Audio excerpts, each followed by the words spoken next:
Slow cook honey garlic chicken.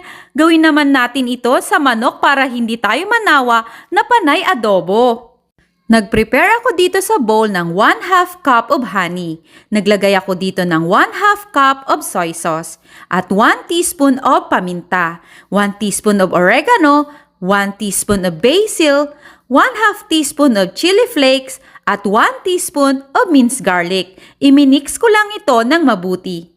Sa kaserola naman ay inilagay ko na dito ang mga chicken thigh. Hiniwa ko pala ito sa dalawa para magkasya sa aming lahat. Inilagay ko na dito ang mga patatas at carrots. Naglagay din ako ng green beans or Baguio beans. Ibinuhos ko na dito ang ginawa kong sauce kanina. Ang ganda ng kulay, di ba? Maganda din gumamit ng baby potatoes at baby carrots dito. Iluluto ko lang ito sa low heat for 1 hour. Muntik ko nang makalimutan alisin ang mga green